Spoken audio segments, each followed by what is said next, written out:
সুপ্রিয় দর্শক, আসসালামু আলাইকুম। আপনাদের সবাইকে স্বাগত জানাচ্ছি। এখনকার আলোচনা আপনাদের সঙ্গে আছি আমি সিরাজুল ইসলাম।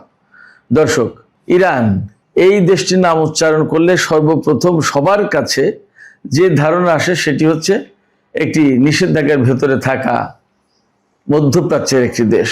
কিন্তু আপনারা কি জানেন সেই ইরান কি করেছে? উন্নত বিমানের ইঞ্জিন গবেষণা এবং হাইপারসনিক গবেষণার ক্ষেত্রে ইরান বিশ্বের অনেক বড় বড় দেশকে পিছনে ফেলে এখন 4 নাম্বার শক্তি হিসেবে উঠে এসেছে। ইরানের সামনে কারা আছে? ইরানের সামনে আছে চীন, আমেরিকা, ভারত। আর ইরান কাকে কাকে পেছনে ফেলেছে দেখুন। জার্মানি, জাপান, এখান থেকে শুরু হবে, জাপান, ইটালি, ব্রিটেন, এ সমস্ত দেশকে। এই খবর কোথায় উঠে এসেছে?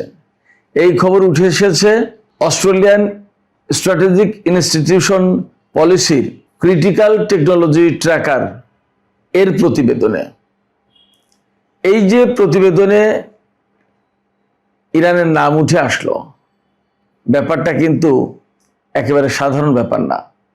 প্রতিবেদনে বলা হচ্ছে ইরানের উপর থেকে নিষেধাজ্ঞা উঠে গেলে মধ্যপ্রাচ্যের প্রধান বিমান শক্তিতে পরিণত হবে ইরান এবং মধ্যপ্রাচ্যের যে কৌশলগত যে সমীকরণ, এর অনেক কিছু বদলে যাবে।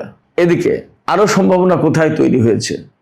ইরান এবং আমেরিকার মধ্যে যে চুক্তি হতে যাচ্ছে, সেই চুক্তিতে ইরানকে আমেরিকা $300 বিলিয়ন ক্ষতিপূরণ অর্থ দেবে।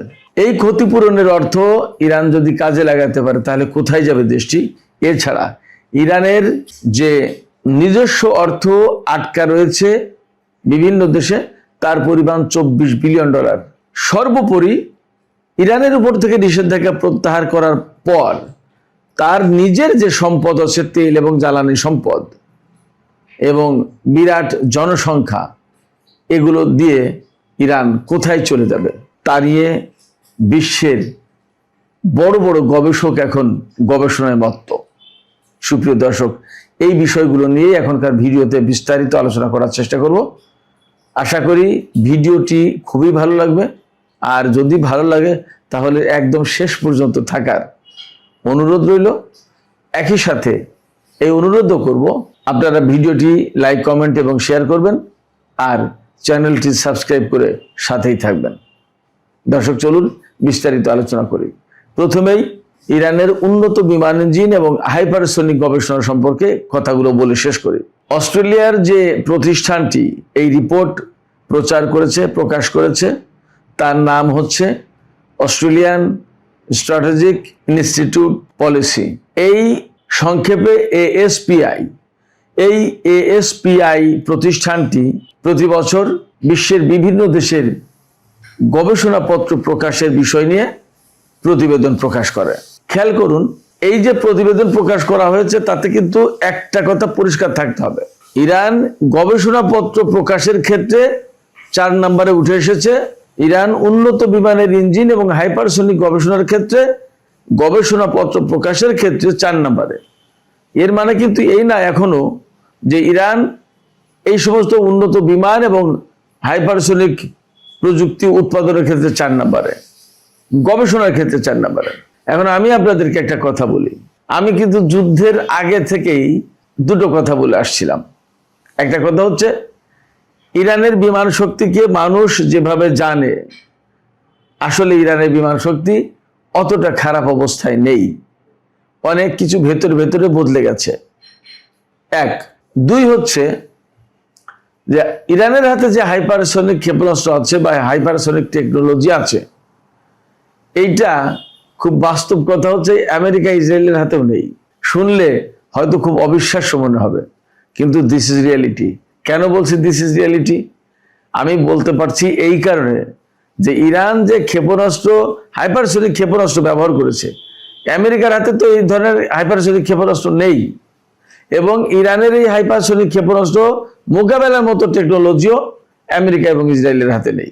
এটা মোটামুটি প্রমাণিত। আপনারা সবাই দেখেছেন যে ইরানের ফাত্তা বা খুররাম শাহ 5 বা আরো যে সমস্ত হাইপারসনিক ক্ষেপণাস্ত্র আছে, সেগুলো ছুড়লে ইসরায়েল এবং আমেরিকা তা কিন্তু মোকাবেলা করতে পারেনি।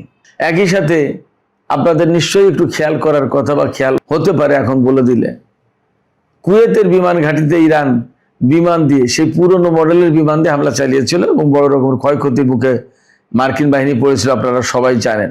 এবং সেই হামলা মোকাবেলা করতে গিয়ে অ্যাট এ টাইম আমেরিকার 3টি F-15 জঙ্গি বিমান ধ্বংস হয়েছিল। ইরানের বিমান শক্তির কারিশমা এখনো ইরানের বিমান শক্তি কিন্তু অ্যাকচুয়ালি দেখায়নি, কারণ ক্ষেপণাস্ত্র এবং ড্রোন দিয়ে যখন কাজ হয়ে যাচ্ছে তখন বিমান শক্তি নামানোর কি প্রয়োজন? আমি কিন্তু সবসময় কথা বলে আসছি, তার প্রমাণ কিছু পাচ্ছেন।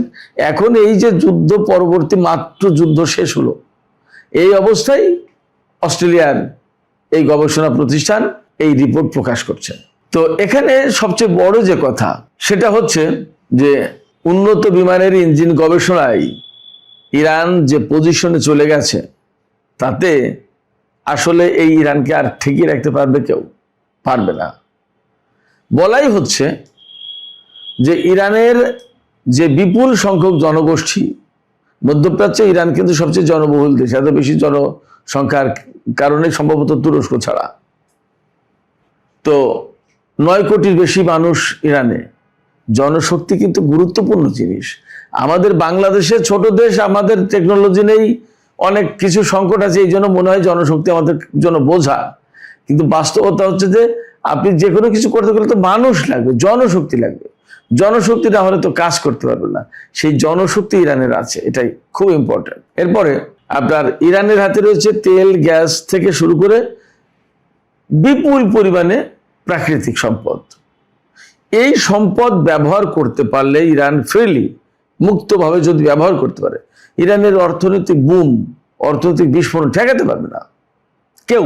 এরপরে ইরানের যে কৌশলগত অবস্থান, আমি বারবার বলি, একদিকে কাস্পিয়ান সাগর, উত্তর দিকে ইরানের, দক্ষিণ দিকে পারস্য উপসাগর, তার সাথে রয়েছে বিশ্বের সবচেয়ে গুরুত্বপূর্ণ তেল পরিবহনের ক্ষেত্রে গুরুত্বপূর্ণ প্রণালী হরমুজ প্রণালী, যা ইরানের কন্ট্রোলে। এছাড়া বিরাট বড় দেশ, এরপরে শিক্ষিত জনগোষ্ঠী, এবং ইরানের সাথে 15টি দেশের সরাসরি ল্যান্ড এবং সমুদ্র, এই দুই ভিত্তিক সীমান্ত। রাশিয়ার সাথে ইরানের সীমান্ত সমুদ্র ভিত্তিক, কাস্পিয়ান সাগরের মধ্য দিয়ে রাশিয়ায় চলে যাওয়া হচ্ছে, এবং সেখানে কারোর কোনো খবরদারি করার কোনো সুযোগ নেই। সেখানে ইরান এবং রাশিয়া মাতব্বর। আবার পাহাড়, পর্বত, জঙ্গল, নদী, নালা, লেক, বিশাল বিশাল মরুভূমি, এর প্রত্যেকটা জিনিসই ইরানের জন্য সম্পদ। কেউ ইরানকে ঢাল হয়ে ঠেকাচ্ছে, কেউ ছান্দসিক গতিময় জীবন দেওয়ার জন্য ভূমিকা পালন করছে। ইরানের জনগোষ্ঠী শিক্ষিত জনগোষ্ঠী, শুধু তাই না, যে দেশের ইঞ্জিনিয়ারের পরিমাণ বেশি সেই দেশ কিন্তু টেকনোলজিতে এগিয়ে যায়। আমি বেশ কয়েকটা ভিডিওতে বলেছি, আমেরিকার জনসংখ্যা 33 কোটি, ইরানের জনসংখ্যা 9 কোটি।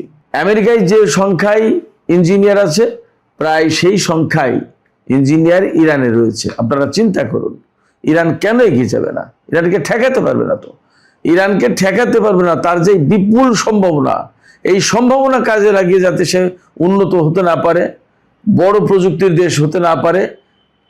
আমেরিকা এবং বিশ্বের বিভিন্ন দেশ যে সমস্ত টেকনোলজিতে আধিপত্য বিস্তার করে রেখেছে, বিপুল পরিমাণ অর্থ ইনকাম করে, কাউকে না দিয়ে নিজেরা একচেটিয়া ব্যবসা করে, ইরান যদি উঠে আসে এইগুলো ভেঙে যাবে তাদের, কিন্তু ঠেকাতে পারবে না। যা পরিস্থিতি, মাত্র যুদ্ধ শেষ হলো তখন এই রিপোর্ট, সহজ কথা না। এবং আমি বলি যে এই যে বলা হচ্ছে যে এটা শুধুমাত্র গবেষণা পত্র প্রকাশ করে, বা গবেষণাপত্র প্রকাশ করে কিন্তু তার মূল্য নেই, তা তো না। ওই গবেষণা পত্রের মাধ্যমেই তো সে তার ইঞ্জিনিয়ারিং গবেষণার কাজটা বাস্তবায়ন করবে। আপনি যদি গবেষণা করতে না পারেন, তা আপনি ডেভেলপমেন্টটা ঘটাবেন কিভাবে? ইরান গবেষণা করছে, গবেষণাপত্র আন্তর্জাতিক জার্নালে, আন্তর্জাতিক অঙ্গনে প্রকাশ হচ্ছে, এবং সে কাজে লাগাবে, অলরেডি লাগাচ্ছে। আমি তো বললাম, হাইপারসনিক প্রযুক্তিটা তার হাতে, রকেট প্রযুক্তি, মহাকাশ গবেষণা, এগুলো কি এমনি এমনি হচ্ছে? এরপরে ইরানের বিমান শক্তিতে কিছু পাল্টে গেছে, অনেকে বিশ্বাস করে না, এখনো করে না মানুষ, কেউ কেউ বিশ্বাস করে না। সেগুলো কি এমনি এমনি পাল্টেছে? পাল্টে যাবে। এবং আমরা অনেকেই মনে করি যে রাশিয়া এবং চীন ইরানকে কি দিল? তা যদি না দেয় তাহলে তো ইরান পারবে না। ব্যাপারটা আশঙ্কার জায়গা থেকে একরকমের ঠিক আছে, কিন্তু বাস্তবতা হচ্ছে ইরান কারোর উপরে ভরসা করতে চায় না। আপনারা বিশ্বাস করুন, ইরান নিজের গবেষণা, নিজের উদ্ভাবনী শক্তি, নিজের টেকনোলজি এর উপরেই ভরসা করতে চায়, এইটা নিয়েই সামনে আগাতে চায়। এর পাশাপাশি চীন এবং রাশিয়া অবশ্যই তো সহযোগী শক্তি হিসেবে আছে, তাতে কোনো সন্দেহ নেই। ফলে ইরানকে রিয়েলি আটকে রাখা খুব কঠিন হবে। ইরানের সাথে আমেরিকার যে চুক্তি হতে যাচ্ছে, চূড়ান্ত চুক্তি অনুমোদন যেটা হবে 19 জুন, তাতে ইরানের 24 বিলিয়ন অর্থাৎ $2,400 কোটি আটকে থাকা সম্পদ ছেড়ে দেবে। এবং শুধু তাই না, মধ্যপ্রাচ্যে উত্তেজনা এবং যাতে সংঘাত না হয়, উত্তেজনা কমানো যায়, এর জন্য একটা বিশেষ কাঠামো তৈরি করা হবে। এর পাশাপাশি ইরানকে ক্ষতিপূরণ বা ইরানের পুনর্গঠনের জন্য $300 বিলিয়ন অর্থাৎ $30,000 কোটি দেবে। এর ফান্ড ক্রিয়েট করা হবে। এই টাকাটা যদি ইরানের ডেভেলপমেন্টের জন্য, ইরানের অবকাঠামো নির্মাণের জন্য বা ইরানের সামগ্রিক উন্নতির জন্য যদি কাজে লাগানো যায়, তাহলে ইরান যাবে কোথায় চিন্তা করেন। এই রিপোর্ট দিচ্ছে বার্তা সংস্থা রয়টার্স যে $300 বিলিয়ন একটা ফান্ড ক্রিয়েট করা হবে ইরানের জন্য। এরপরে নিউ ইয়র্ক টাইমস বলছে, আমি পশ্চিমা গণমাধ্যমের খবরগুলোই আপনাদের সামনে তুলে ধরার চেষ্টা করছি, যে ইরানকে হরমুজ প্রণালী কন্ট্রোল করার সুযোগ দেয়া হবে। আমেরিকার পক্ষ থেকে এই দাবি মেনে নেওয়া হয়েছে, অর্থাৎ এইটা থাকবে ইরানের হাতে। এটা নিউ ইয়র্ক টাইমস বলছে। আর সিএনএন বলছে মার্কিন গোয়েন্দা সংস্থাগুলো মনে করছে, তাদের মূল্যায়ন, যে হরমুজ প্রণালী যেভাবে ইরানের হাতে ছেড়ে দেওয়া হচ্ছে, তাতে ইরান যে কোনো সময় এই হরমুজ প্রণালী ইচ্ছা করলে বন্ধ করতে পারবে, ইচ্ছা করলে খুলতে পারবে।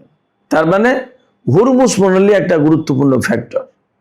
হরমুজ প্রণালী কন্ট্রোল কিন্তু একটা গুরুত্বপূর্ণ ফ্যাক্টর, এবং ইরানের পক্ষ থেকে বারবার বলা হচ্ছে এর ম্যানেজমেন্টের দায়িত্ব যেহেতু তাদের হাতে থাকবে, পশ্চিমা গণমাধ্যমগুলোই বলছে, ইরান বলছে সেখানে কিন্তু এই হরমুজ প্রণালী এলাকার পরিবেশ সংরক্ষণ, আদালতের বিভিন্ন খাতে সরাসরি টোল হিসেবেও যদি না নেওয়া হয়, তাহলে বিভিন্ন খাতের জন্য একটা টাকা নেওয়া হবে প্রত্যেকটি জাহাজের কাছ থেকে। তা আপনি যদি বলেন টোল তো টোল, যদি বলেন আদার সিস্টেম মেনটেন্যান্সের জন্য ফি তো তাই। যেভাবেই হোক আপনি টাকা দিতে তাদেরকে বাধ্য, প্রত্যেকটা জাহাজ তাদেরকে টাকা দেবে। আরেকটা রিপোর্ট এসেছে 19 জুন যখন চুক্তি হবে, তার ওই দিন সকাল 7টায় সুইজারল্যান্ডে জেনেভায় তো চুক্তি হবে, ওই দিন সকাল 7টায় ইরানের উপর থেকে, ইরানের তেল, গ্যাস এবং তেলজাত পণ্য বিক্রির উপর থেকে আমেরিকা নিষেধাজ্ঞা তুলে নেবে।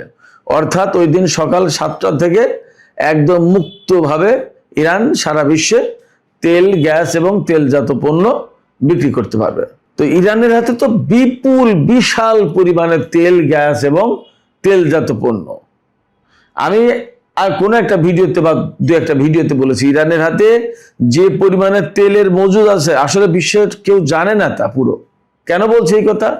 এই কথা বলছে এই কারণে যে অনেক খনির কথা ইরান এখনো প্রকাশই করেনি, প্রকাশ্যেই আনেনি। এই প্রায় মাঝে মাঝেই ইরান ঘোষণা দেয় আমাদের এত কোটি ব্যারেলের একটা তেলের খনি পাওয়া গেছে, এত ব্যারেল তেল উৎপাদন হবে সেখান থেকে, মাঝেই খবর আসে। তো এই যে বিপুল সম্ভাবনা, এই সম্ভাবনা যখন সব কাজে লাগাবে, তখন মধ্যপ্রাচ্যে ইসরায়েলকে তো টপকে যাবেই, মধ্যপ্রাচ্যের প্রধান অর্থনৈতিক শক্তিতে পরিণত হতে পারে ইরান, এমন সম্ভাবনা বিপুল। শুক্রবার সকাল 7টায় যখন ইরানের উপর থেকে নিষেধাজ্ঞা প্রত্যাহার করা হবে, অর্থাৎ তেল, গ্যাস এবং তেলজাত পণ্য ইরান ফ্রিলি বিক্রি করতে পারবে, তখন একটা ইতিহাস সৃষ্টি হবে। গত 7 বছরের ভেতরে এই প্রথম ইরান একেবারে মুক্তভাবে, নিষেধাজ্ঞা মুক্তভাবে তেল, গ্যাস এবং তেলজাত পণ্য বিক্রি করার সুযোগ পাচ্ছে বা পাবে। সুপ্রিয় দর্শক, ইরান এবং আমেরিকার মধ্যে কি চুক্তি হয়েছে এবং আসলে অর্থ, এই বিপুল অর্থ পাচ্ছে কিনা, এটা নিয়ে আমাদের সবার ভেতরে যেমন একটা প্রশ্ন আছে, জিজ্ঞাসা আছে, আগ্রহ আছে জানার যে ব্যাপারটা কি আসলে কি পাচ্ছে। এই জন্য আমি Reuters, CNN, new York Times, সবচেয়ে গুরুত্বপূর্ণ যে গণমাধ্যমগুলো, আমি তাদের কথা উল্লেখ করে জানালাম। এরাই বলছে। ফলে চুক্তি যেটা হতে যাচ্ছে বা চুক্তি যেটা হবে, এটা সত্যি এখন গুরুত্বপূর্ণ দিক হচ্ছে বাস্তবায়ন করা। ইসরায়েল এই চুক্তি বাস্তবায়নের পথে বিরাট বাধা হয়ে দাঁড়াবে, কারণ তার সামরিক, অর্থনৈতিক, রাজনৈতিক সমস্ত প্রভাব মধ্যপ্রাচ্যে ক্ষুণ্ণ হবে এই চুক্তি বাস্তবায়ন হলে। সেক্ষেত্রে ইসরায়েলকে আমেরিকা কতটুকু সামাল দিতে পারে তার উপর ডিপেন্ড করছে, তার উপরে নির্ভর করছে এই চুক্তি বাস্তবায়নের ব্যাপার এবং মধ্যপ্রাচ্যের বৃহত্তর শান্তির। এখন অ্যাকচুয়ালি বল আমেরিকার কোর্টে। আমেরিকা কিভাবে সেটা ম্যানেজ করবে তার উপরে বাদবাকি ভবিষ্যৎ। আমরা একটি উজ্জ্বল এবং সুন্দর পৃথিবীর সুন্দর ভবিষ্যতের অপেক্ষায় থাকলাম। সুপ্রিয় দর্শক, এখনকার আলোচনা এখানে শেষ করতে চাই।